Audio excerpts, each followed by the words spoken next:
સાસુ સસરાની હત્યા કરીને લૂંટ કરી હિંમતનગરમાં રૂપિયાની લાલચે પુત્રવધુએ જ કારસ્તાન કરી।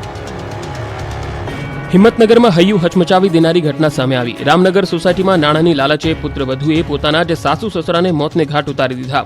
નિવૃત્ત પોલીસકર્મી અને તેમના પત્નીની હત્યા કરી લૂંટ ચલાવવામાં આવી હતી। વિક્રમસિંહ ભાટી અને મનહરબા ભાટીની હત્યા કરી લૂંટ ચલાવવામાં આવી હોવાની પોલીસને જાણ થતા 3 દિવસ સુધી અલગ અલગ ટીમ દ્વારા તપાસ કરવામાં આવી, પરંતુ પરિવારને પૂછપરછ દરમિયાન પુત્રવધુએ કબૂલ કરી લીધું કે આ હત્યા કેસમાં તેમનો હાથ હતો। મહત્વનું છે કે દંપતીના ઘરમાંથી 35 લાખ રૂપિયા રોકડા અને 65 તોલા સોનાના ઘરેણાની લૂંટ ચલાવી હતી, જે અંગે પોલીસે તપાસ કરતા જાણવા મળ્યું કે પુત્રવધુએ હત્યા માટે 10 લાખ રૂપિયાની સોપારી આપી હતી। ત્યારે હાલ હત્યામાં સંડોવાયેલ 4 લોકોને પોલીસે ધરપકડ કરી વધુ તપાસ હાથ ધરી છે। હવે સવાલ એ છે કે આવું કરતા પહેલા સંબંધ નહીં તો કાયદાનો પણ કેમ ડર ન લાગ્યો? શું નથી કાયદો કડક કે કાયદાનું કડક પાલન નથી? આવા અનેક સવાલ ઉઠી રહ્યા છે। સાવલીમાં દૂધ ચોરીનું કૌભાંડ ઝડપાયું। ગ્રામજનોએ રેકી કરી બેને રંગે હાથે પકડી પાડ્યા। દૂધ ઉત્પાદકો પાસેથી દૂધનો જથ્થો લઈને બરોડા ડેરીમાં પહોંચાડતા ટેમ્પાના ચાલક દૂધ ચોરી કરતા પકડાયા। બરોડા ડેરીમાં જતા વિવિધ મંડળીના દૂધ ભરેલા કેનમાં ટેમ્પા ચાલક ગટરના પાણીનું ભેળસેળ કરતા હોવાનો ઘટસ્ફોટ થયો। રસ્તામાં દૂધની ચોરી કરવામાં આવતી હોવાની ઘટનાથી સાવલી તાલુકામાં ખળભળાટ મચી ગયો।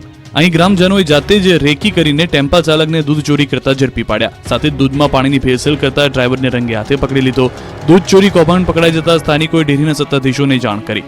મહત્વનું છે કે ઘણા સમયથી બરોડા ડેરીના દૂધમાં ઓછા ફેટ અને આર્થિક નુકસાનના પગલે સ્થાનિકોએ નજર રાખી હતી અને તપાસ કરતા દૂધ વાહનના ડ્રાઈવરનું કારસ્તાન સામે આવ્યું। બનાવના પગલે બરોડા ડેરીની વિજિલન્સના અધિકારીઓ ઘટના સ્થળે પહોંચ્યા। મીડિયાના કેમેરા જોઈને અધિકારીઓ પલાયન થઈ જતા ગ્રામજનોએ ડેરીના અધિકારીઓ પર પણ આક્ષેપ કર્યા।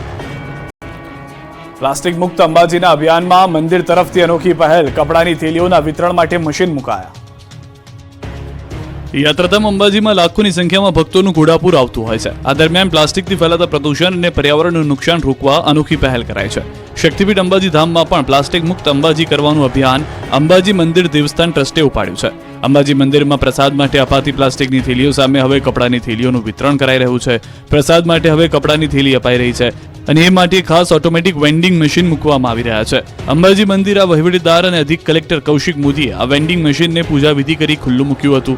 આ મશીનથી યાત્રિકે માત્ર 5 રૂપિયામાં એક સિક્કો આ વેન્ડિંગ મશીનમાં નાખવાથી ઓટોમેટિક કપડાની થેલી બહાર આવે છે।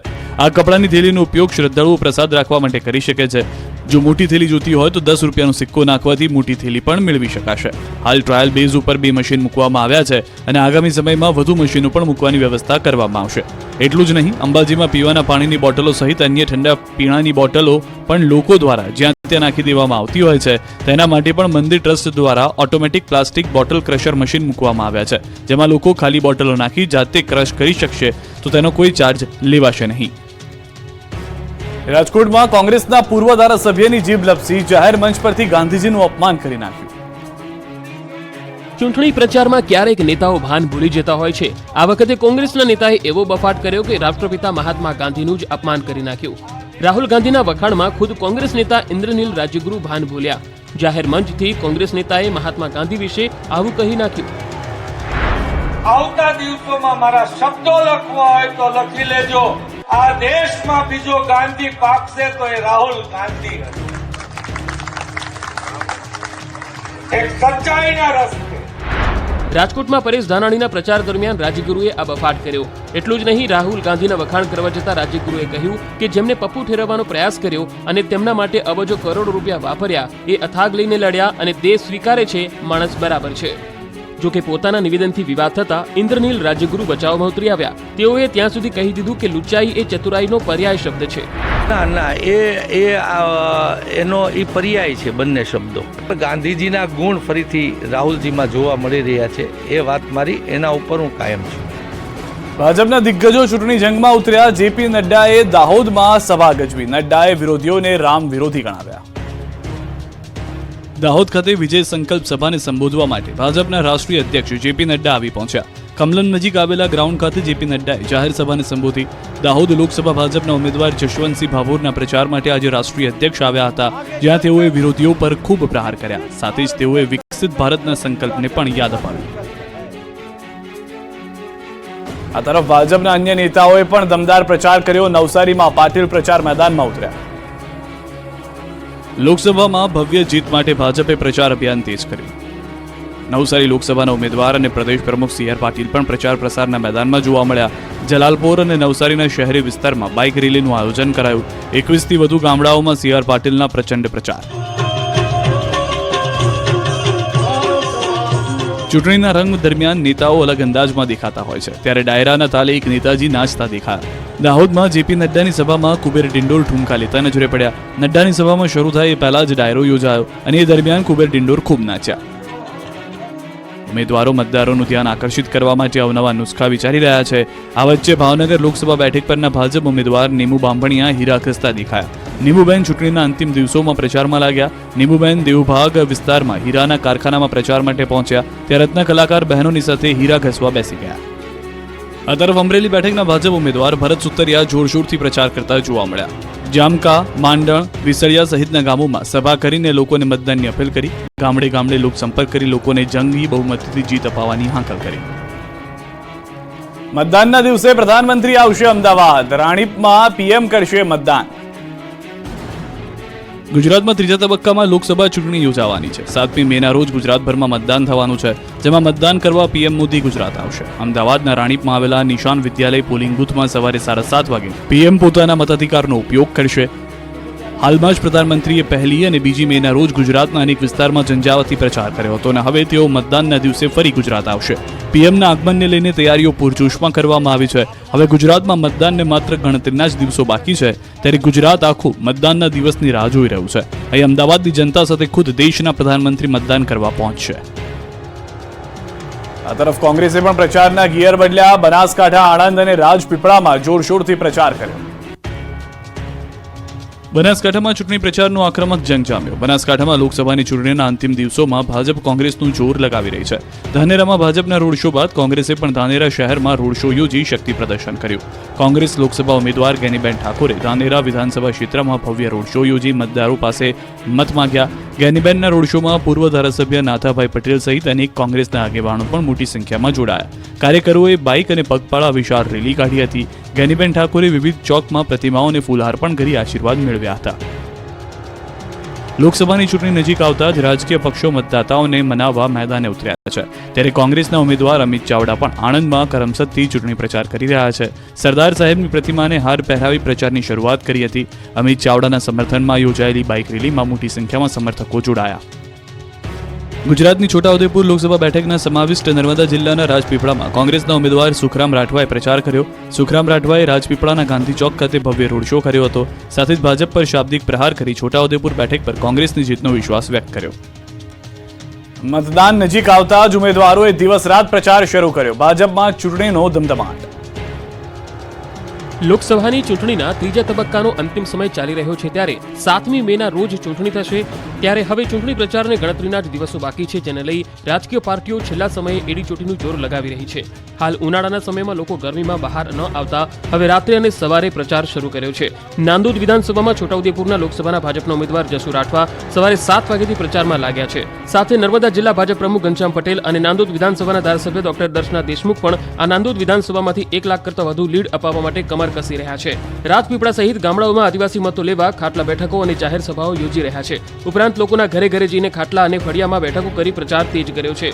આ દરમિયાન જિલ્લા ભાજપ પ્રમુખે ચૈત્ર વસાવા પર આકરા પ્રહાર કર્યા. ચૈત્ર વસાવા પર પ્રહાર કરતા જણાવ્યું કે આ મહિનો ચૈત્ર મહિનો ચાલી રહ્યો છે અને 7 તારીખે ચૈત્ર મહિનો પૂર્ણ થઈ રહ્યો છે, એટલે આપનો ચૈત્ર હવે પૂર્ણ થવાનો છે. ભરૂચમાં ભાજપનો ભગવો લહેરાશે. લોકસભામાં ભવ્ય જીત માટે ભરૂચ લોકસભાના ઉમેદવાર મનસુખ વસાવા મતદારોને મનાવવા મેદાને છે. ત્યારે વાલિયામાં વિજય વિશ્વાસની યાત્રા ઘોડા પર બેસી કાઢવામાં આવી હતી. પ્રચારમાં મોટી સંખ્યામાં આગેવાનો, કાર્યકરો સાથે અનેક લોકો ઉપસ્થિત રહ્યા હતા. ત્યારે મનસુખ વસાવાએ જીતનો વિશ્વાસ વ્યક્ત કર્યો હતો. વડોદરામાં એક અધિકારીની ફરજ નિષ્ઠાને સલામ. પત્નીની લૌકિક વિધિ પૂર્ણ કરી અધિકારી પહોંચ્યા ફરજ પર. ફરજ નિષ્ઠાની પ્રેરક ગાથા વડોદરામાં સામે આવી, જ્યાં એક અધિકારી પત્નીની લૌકિક વિધિ પૂર્ણ કરીને 3 જ દિવસમાં ફરજ પર હાજર થયા. વડોદરાના નાયબ જિલ્લા ચૂંટણી અધિકારીની ફરજ નિષ્ઠાનો કિસ્સો સામે આવ્યો. ગુજરાતમાં લોકસભાની ચૂંટણીનું ત્રીજા તબક્કામાં મતદાન થવાનું છે, ત્યારે 28 એપ્રિલે કેન્સરગ્રસ્ત ધર્મપત્નીને ગુમાવનાર વડોદરાના નાયબ જિલ્લા ચૂંટણી અધિકારી વિવેક ટાંક કર્તવ્યથી પીછેહટ કરી નથી. પત્નીના અવસાન થયાના 3 જ દિવસમાં લૌકિક ક્રિયા પૂર્ણ કરી તેઓ પોતાની ફરજ પર હાજર થયા હતા. મહત્વનું છે કે નાયબ જિલ્લા ચૂંટણી અધિકારી વિવેક ટાંકે પોસ્ટલ બેલેટથી મતદાન કરી અન્ય મતદારોને પણ મતદાન કરવાનો સંદેશો પણ પાઠવ્યો હતો. વિવેક ટાંકની ફરજ નિષ્ઠાને જિલ્લા મુખ્ય ચૂંટણી અધિકારી બિજલભાઈ શાહે ફરજ નિષ્ઠાનું મોટું ઉદાહરણ ગણાવ્યું હતું. સુરતમાં શાળાના બાળકે મતદાન જાગૃતિ માટે બનાવી આકર્ષક રંગોળી. મતદાન જાગૃતિને લઈને સતત ચૂંટણી તંત્ર દ્વારા પ્રયાસો કરવામાં આવી રહ્યા છે. લોકો વધુમાં વધુ મત આપે તે માટે અલગ અલગ કાર્યક્રમોના આયોજનો પણ કરવામાં આવી રહ્યા છે. ત્યારે સુરત કલેક્ટર કચેરી ખાતે બંને બિલ્ડિંગમાં વિશાળ રંગોળી તૈયાર કરવામાં આવી. આ આકર્ષક રંગોળી લોકોને મતદાન કરવા માટેનો સંદેશો આપે છે. કલેક્ટર કચેરીના એ બ્લોકમાં સવારે 8 વાગ્યાથી સંસ્કાર ભારતી વિદ્યાલયના ધોરણ 9ની 8ની વિદ્યાર્થીનીઓ દ્વારા રંગોળી તૈયાર કરવામાં આવી. શાળાની વિદ્યાર્થીનીઓ દ્વારા જે રંગોળી તૈયાર કરવામાં આવી તેમાં લોકશાહીને સ્પર્શતા તમામ મુદ્દાઓને આવરી લેવામાં આવ્યા છે. મહત્વની વાત કહી શકાય કે આ રંગોળીમાં નવું સંસદ ભવનની પ્રતિકૃતિ તૈયાર કરાઈ છે.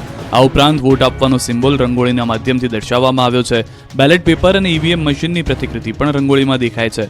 આ ઉપરાંત મતદાન જાગૃતિ માટે શહેરમાં અલગ અલગ જગ્યા પર પોસ્ટર્સ લગાવવામાં આવતા હોય છે.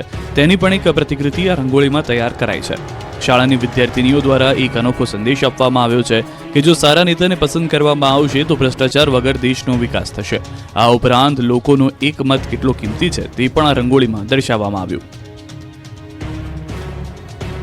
એક તરફ ચૂંટણીનો ગરમાવો જોવા મળી રહ્યો છે અને બીજી તરફ ભીષણ ગરમી. મતદાનના દિવસે પણ કાળઝાળ ગરમી રહેવાની હવામાન વિભાગની આગાહી. આગ ઓગતી ગરમી માટે તૈયાર રહેજો. 2 દિવસ બાદ રાજ્યમાં હીટવેવની આગાહી. 5 થી 7 મેના દિવસોમાં ભીષણ ગરમી પડશે. એપ્રિલ મહિનાના અંતથી શરૂ થયેલી ભીષણ ગરમી આગ ઓકી રહી છે. મે મહિનાના શરૂઆતના દિવસોમાં પણ આકાશમાંથી અગનગોળા વરસી રહ્યા છે. આ દરમિયાન હવામાન વિભાગે ફરી આકરી આગાહી કરી. 2 દિવસ બાદ રાજ્યના કેટલાક વિસ્તારોમાં હીટવેવની આગાહી કરવામાં આવી છે. 5 મે થી 7 મે દરમિયાન રાજ્યમાં કાળઝાળ ગરમી રહેશે. ગુજરાતમાં 7 મેના રોજ લોકસભાની ચૂંટણીનું મતદાન છે અને મતદાનના દિવસે પણ ભીષણ ગરમીની આગાહી છે. अहमदाबाद की टेम्परेचर स्पेशली 41 से बढ़ के 43 तक जाने का संभावना है और सारे गुजरात राज्यों में 7 तारीख को इलेक्शन है. उस दिन भी मतलब तापमान अधिक ज़्यादा रहने का संभावना है.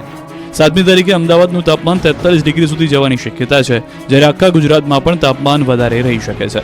દરિયાકાંઠાના વિસ્તારમાં પોરબંદર, ગીર સોમનાથ અને ભાવનગરમાં યલો એલર્ટ આપવામાં આવ્યું છે. एंड जो कोस्टल एरियाज़ है, कोस्टल एरियाज़ के लिए सौराष्ट्र को यानी जो साउथ गुजरात रीजन के कोस्टल एरियाज़ है उसमें भी हॉट एंड ह्यूमिड वेदर की संभावना है. कच्छ डिस्ट्रिक्ट